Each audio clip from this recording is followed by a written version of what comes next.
ಕಾಟೇರ ಮೂವಿದೇ ಎಲ್ಲೆಲ್ಲೂ ಕೇಳ್ತಾ ಇದೆ ಅಂತಲೇ ಹೇಳ್ಬೋದು. ಯಾಕಂತಂದರೆ ಅಷ್ಟು ಸೂಪರ್ ಹಿಟ್ ಆದಂತಹ ಮೂವಿ ಅಂತಲೇ ಹೇಳ್ಬೋದು. ತುಂಬ ಜನಕ್ಕೆ ಇಷ್ಟ ಆಗಿರುವಂತಹ ಈ ಮೂವಿಯನ್ನು ನೋಡೋದಕ್ಕೆ ಮತ್ತು ಇನ್ನೊಬ್ರಿಗೂ ಕೂಡ ಹೇಳಕತ್ತಾರೆ ಅಂತಲೇ ಹೇಳ್ಬೋದು. ಈ ಮೂವಿ ತುಂಬ ಚೆನ್ನಾಗಿದೆ, ನೋಡಿ ಅಂತ ಹೇಳ್ಬಿಟ್ಟು ಅಂತಲೇ ಹೇಳ್ಬೋದು. ಈ ಒಂದು ಮೂವಿ ದರ್ಶನ್ ಅವರ ಅಭಿಮಾನಿಗಳಿಗೆ ಅಷ್ಟೇ ಅಲ್ಲ, ಬೇರೆ ಯಾರೇ ನೋಡಿದ್ರು ಕೂಡ ಎಲ್ರಿಗೂ ಕೂಡ ಈ ಒಂದು ಮೂವಿ ಇಷ್ಟ ಆಗ್ತಾ ಇದೆ ಅಂತಲೇ ಹೇಳ್ಬೋದು.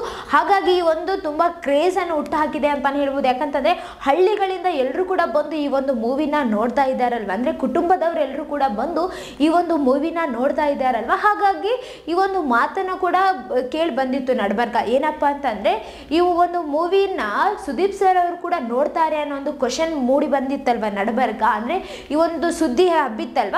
ಹಾಗಾಗಿ ಇನ್ನೊಬ್ಬರು ಈ ಒಂದು ಕ್ವಶನನ್ನು ಕೇಳಿದ್ದಾರೆ ಸುದೀಪ್ ಸರ್ ಅವರಿಗೆ, ಅಂದರೆ ಮ್ಯಾಡ್ ಮ್ಯಾಕ್ಸ್ ಎಂಬ ಒಂದು ಖಾತೆಯಿಂದ ಕಾಟೇರ ಯಾವಾಗ ನೋಡ್ತೀರಾ ಸರ್ ಅಂತೇಳಿ ಸುದೀಪ್ ಸರ್ ಅವರಿಗೆ ಈ ಒಂದು ಕ್ವಶನನ್ನು ಕೇಳಿದ್ದಾರೆ.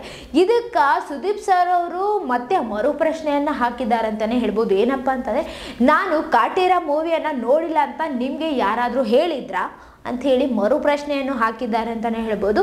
ಹಾಗಾದರೆ ಸುದೀಪ್ ಅವರು ಈ ಒಂದು ಮೂವಿನ ನೋಡಿಲ್ವಾ? ನಿಮ್ಗೆ ಏನಿಸ್ತಿದೆ ಕಮೆಂಟ್ನಾಗೆ ತಿಳಿಸ್ರಿ. ಇದೇ ಥರ ಮತ್ತಷ್ಟು ವಿಡಿಯೋಸ್ಗಾಗಿ ನಮ್ಮ ಚಾನಲನ್ನು ಲೈಕ್ ಮಾಡಿ, ಶೇರ್ ಮಾಡಿ, ಸಬ್ಸ್ಕ್ರೈಬ್ ಆಗಿ. Thank you.